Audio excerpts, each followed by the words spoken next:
사도신경으로 신앙 고백 드리시겠습니다. 전능하사 천지를 만드신 하나님 아버지를 내가 믿사오며 그 외아들 우리 주 예수 그리스도를 믿사오니 성령으로 잉태하사 동정녀 마리아에게 나시고 본디오 빌라도에게 고난을 받으사 십자가에 못 박혀 죽으시고 장사한 지 사흘 만에 죽은 자 가운데서 다시 살아나시며 하늘에 오르사 전능하신 하나님 우편에 앉아 계시다가 저리로서 산자와 죽은 자를 심판하러 오시리라. 성령을 믿사오며 거룩한 공회와 성도가 서로 교통하는 것과 죄를 사하여 주시는 것과 몸이 다시 사는 것과 영원히 사는 것을 믿사옵나이다. 아멘. 찬송가 323장 부르시겠습니다.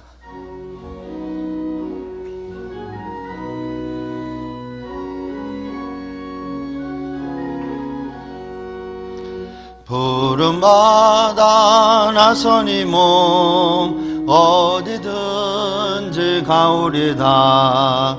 괴로우나 즐거우나 주만 따라가오리니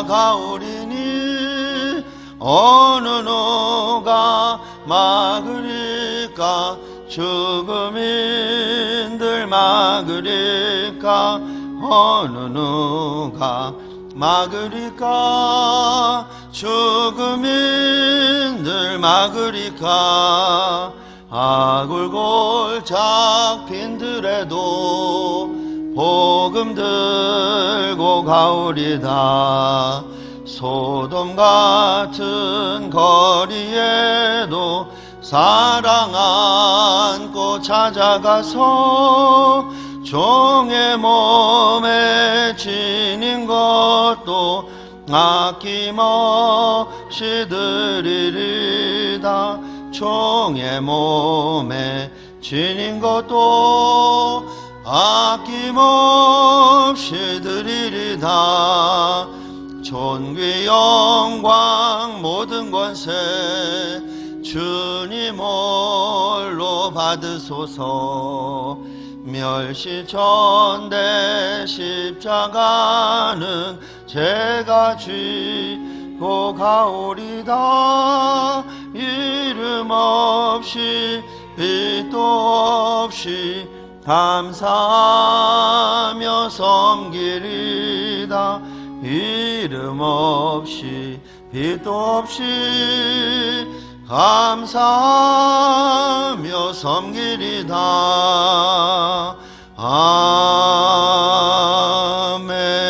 아멘. 이 시간 다 같이 주 예수 이름으로 충만할지어다 선포하시면서 합심으로 기도하시겠습니다.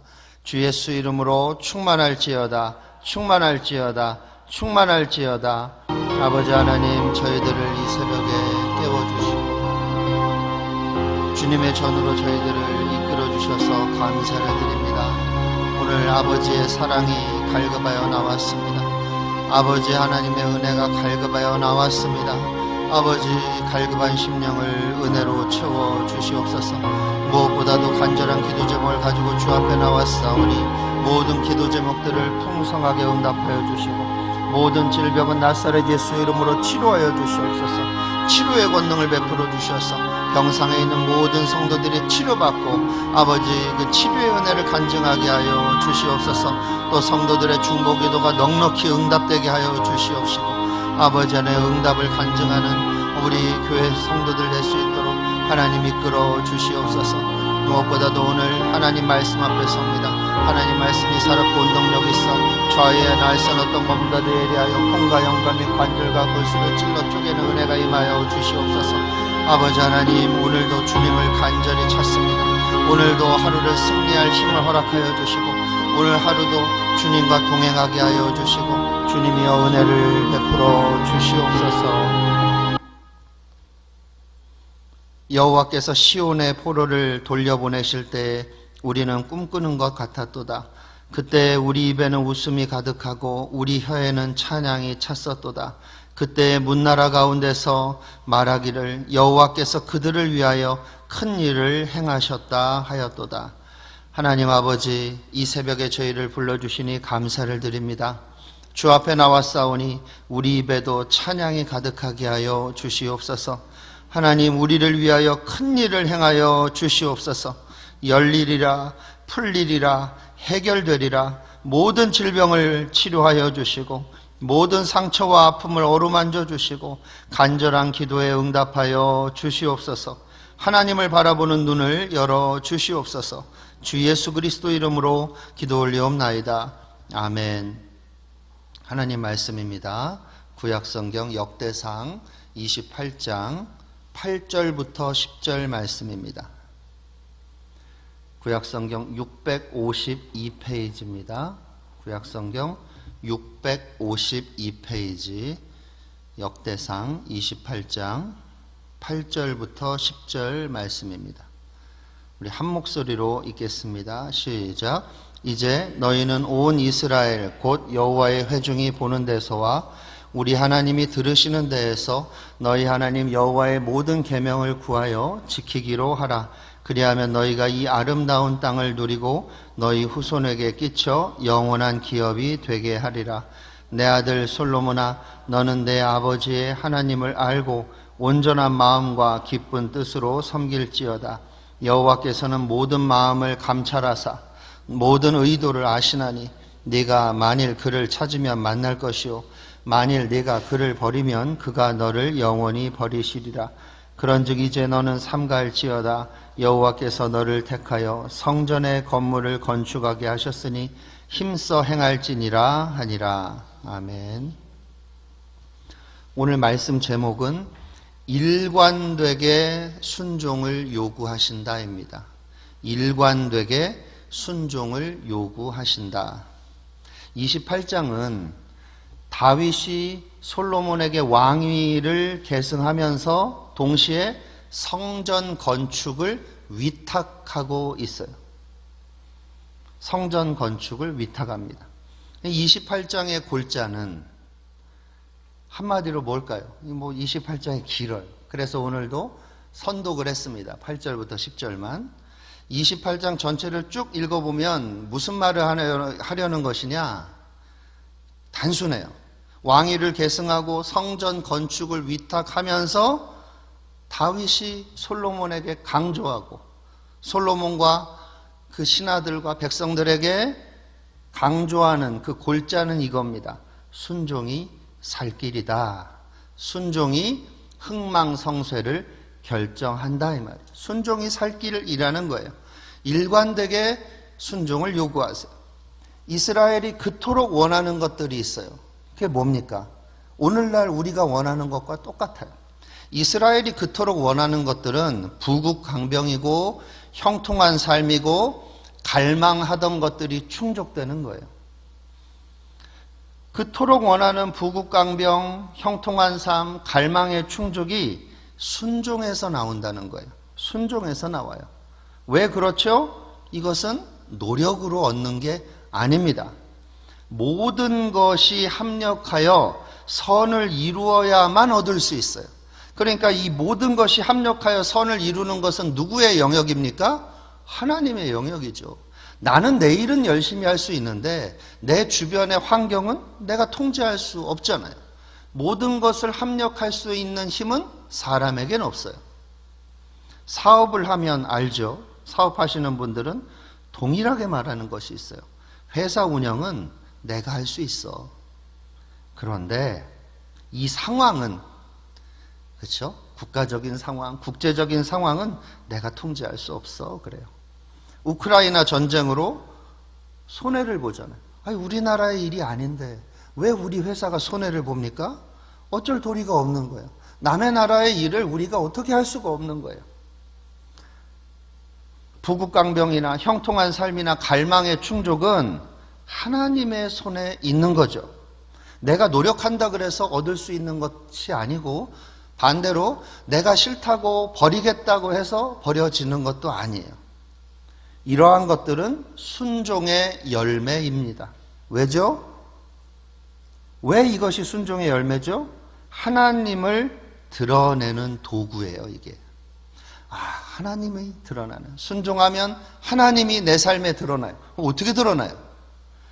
국가적으로 보면 부국강병하고 개인적으로 보면 형통한 삶이 나타나고 그 사람의 갈망이 충족되는 거예요. 순종의 열매로서 하나님이 자기를 드러내시는 방법이에요. 안 될 것 같은데 되는 거예요. 안 될 것 같은데 형통하고 안 될 것 같은데 갈망이 충족되는 거예요. 이 나라가 안 되고 망할 것 같은데 되는 거예요. 어떤 이는 부하지만 건강하지 못합니다. 어떤 이는 건강하지만 형통하지 못하고, 어떤 이는 평탄하지만 갈망을 충족받지 못합니다. 결핍이 있고 불만족이 많아요. 왜죠? 하나님의 관심은 순종인데 나의 관심은 복받는 거니까 그래요. 하나님의 관심이 순종인데 내 관심은 복받는 것이기 때문에 괴리가 나타나는 거예요. 부하지만 건강치 못하고, 어떤 사람은 건강하지만 형통치 못하고, 평탄하지만 갈망을 충족받지 못해요. 왜 이런 결핍이 있나요? 그 사람이 그토록 원하던 걸 얻지 못한다는 거예요. 그 이유는 하나님과 다른 마음을 품었기 때문이에요. 동상이몽이라고 하죠. 하나님과 내가 앉아서 차를 마시고 있는데 서로 딴 생각하고 있는 거예요. 대화는 순종을 얘기하고 있는데 나는 순종에 관심이 없는 거예요. 뭐에 관심이 있어요? 주님이 나에게 주시는 응답에 관심이 있어요. 순종이 응답받기 위한 도구일 뿐이에요. 그런 사람에게 복을 주시면 결국에는 자기 영광만 드러냅니다. 그러면 진짜 순종이 뭘까요? 질문해야 되겠죠. 그럼 진짜 순종이 뭡니까? 순종이 그렇게 중요하다면 진짜 순종이 뭐예요? 교회가 시키는 일 잘하면 되나요? 목사가 시키는 거 잘하면 되나요? 물론 순종하는 사람들은 교회의 요구에 잘 순종합니다. 목사가 뭐라고 하면 순종으로 반응해 주세요. 그런데 그게 진짜냐고요? 하나님께 잘 보여야지. 이거 순종 아니에요. 하나님께 잘 보인다는 말 자체가 순종이 아니에요. 연기하는 거예요. 하나님 눈 밖에 나면 안 돼. 너 조심해. 이거 순종 아니에요. 그럼 뭐가 순종이에요? 주님 눈 밖에 나면 안 돼요. 물론 눈 밖에 나면 안 되죠. 여러분, 순종이 뭔지를 모르면 하나님께 잘 보여야 해. 하나님의 눈 밖에 나면 안 돼. 주님께 맞는다. 자꾸 이런 말 하는 거예요. 순종이 뭐냐? 순종을 기뻐하는 게 순종이에요. 예, 순종이 뭐냐면요, 순종을 기뻐하는 거예요. 말도 안 되는 이야기를 저 사람이 하는 것 같은데, 제가 살아보고 성경을 연구해보면 순종이 뭐냐? 순종을 좋아하는 거예요. 순종을 기뻐하는 게 순종이에요. 순종 너무 좋아. 그게 순종이에요. 여러분, 찬양도 좋고 성경 공부도 좋고 제자 훈련도 좋고요. 전도도 좋아요. 기도도 중요하고 예배도 중요하고 섬기는 거, 봉사하는 거 중요합니다. 그런데 이러한 교회 일들에 있어서 본질이 뭘까요? 순종이에요. 여러분, 순종 없는 찬양 존재합니다. 순종 없는 기도, 순종 없는 제자 훈련, 순종 없는 예배, 순종 없는 전도, 순종 없는 성경 공부 가능해요. 저처럼 신앙 배경이 오순절적 배경이 있는 사람은 몇 시간이든지 기도하는 거 어렵지 않습니다. 그러나 몇 시간 기도하면 뭐예요? 여전히 자아가 살아있는데 응답 안 주면 내가 하나님 가만히 안 있겠습니다. 이러고 있는데요. 순종 없는 기도예요. 몇 시간을 기도하면 뭐 하냐고요. 이런 기도, 이런 찬양, 이런 예배, 이런 제자 훈련에 하나님은 불편하신 거예요. 의도가 뻔한데, 하나님의 눈에는 그 의도가 뻔한데 복 받으려고, 하나님께 매맞지 않으려고 안 그런 척하고 자제하고 있는 거예요. 이 안에는 그 욕망이 꿈틀거리고 있는데 누르고 있을 뿐이죠. 언제 터져나올지 모르는 거예요. 이런 걸 뭐라 그러느냐? 외식이라 그러는 거예요. 외식. 바리새인의 외식이에요. 여러분, 뭐가 필요합니까? 코람데오, 하나님 면전의식, 하나님 앞에서 사는 것이 필요해요. 여러분, 순종 없이 드리는 모든 것들, 순종 없이 행하는 모든 것이 있어요. 순종 없이 어떻게 행하냐고요. 마음이 딴 데가 있는 거예요. 순종을 즐거워서 해야 되는 게 아니라 해야 되니까 하는 거예요. 그거 안 하면 내가 손해보니까 하는 것, 이게 순종 없이 드리는 종교 행위입니다. 이것은 하나님을 불편하게 합니다. 여러분, 우리가 해야 될 일이 뭡니까? 순종 그 자체를 기뻐하십시다. 순종하는 것으로 만족해야 되는 거예요. 순종을 기뻐하고 보상을 바라지 않는 거예요. 내 순종으로 하나님이 기뻐하시니 그걸로 족하다. 옛날 가요 있잖아요. 난 내가 기뻐하는 일이라면 뭐든지 할 수 있어. 이거는 연인의 고백은 되는데 성도의 고백이 아닐 때가 많아요. 나는 주님이 기뻐하는 일이라면 뭐든지 할 수 있어요가 돼야 되는데, 나는 주님이 기뻐하는 일이라면 뭐든지 하겠습니다. 조건이 하나가 있어요. 이게 중요해요. 조건이 붙는 거예요. 제가 그런 사람이었기 때문에 잘합니다. 그런 사람의 심정. 제가 누가 그래요. 한 2년만, 한 1년만이요. 1년만 10의 2조를 하래요. 그러면 막 폭포수같이 부어주신대요. 웬걸요? 1년 아니라 2해를 했습니다. 10의 2조를. 너무 살기가 힘들었어요. 월급이 떨어지더라고요. 와, 주님에 대한 분노가 일어나는데, 그 10의 2조는요 하나님의 불편함이에요. 지금 돌아와 생각해 보니까 난 네가 10의 2조 하는 게 불편하다. 내가 그랬다고요. 누가복음 17장 10절에 보면 이런 말씀이 있습니다. 우리가 다 아는 말씀이에요. 누가복음 17장 10절에 이와 같이 너희도 명령받은 것을 다 행한 후에 이르기를 우리는 무익한 종이라 우리가 하여야 할 일을 한 것뿐이라 할지니라. 명령받은 것을 다 행한 후에 뭐라고 말하라고요? 우리는 무익한 종이라. 내가 해야 할 일을 한 것뿐입니다. 주님, 무슨 칭찬이 필요합니까? 이게 하나님이 원하시는 태도인 거예요. 결론을 맺겠습니다. 순종을 기뻐하라고 말하는데 어떻게 순종을 기뻐합니까? 순종을 어떻게 기뻐해요? 설교 준비하면서 순종을 어떻게 기뻐하나 좀 멍하니 있다가 주님 가르쳐 주세요 그랬다고요. 다행히 응답을 받았어요. 그 응답을 가지고 이야기를 합니다. 순종을 어떻게 기뻐하나,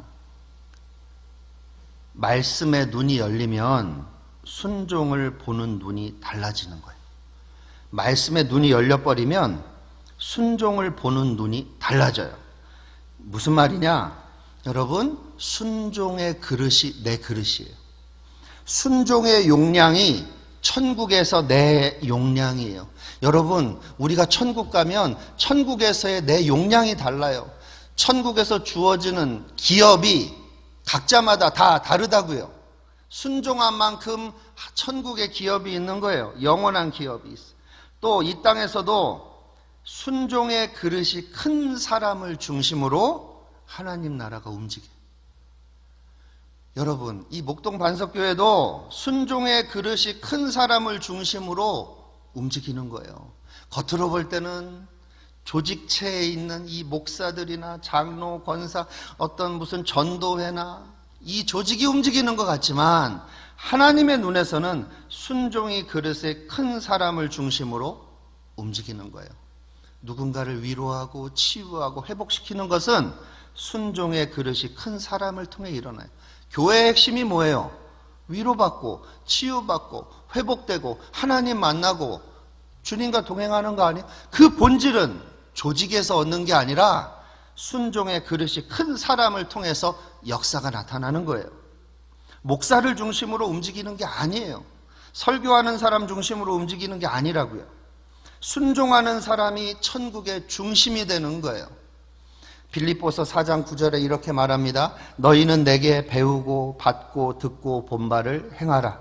그리하면 평강의 하나님이 너희와 함께 계시리라. 이 빌립보서 4장 9절에서 이렇게 말해요. 순종의 다른 표현을 뭐라 그래요? 순종이라고 안 하고 사도 바울은 배우고 받고 듣고 본 바를 뭐하라? 행하라. 이 말이에요. 순종의 결과가 뭐예요? 그리하면 평강의 하나님이 너희와 함께 계시리라. 에게 순종의 대가가 30배, 60배, 100배. 요즘에는 목사님들이 그래요. 실제로 10,000배를 붙이래요.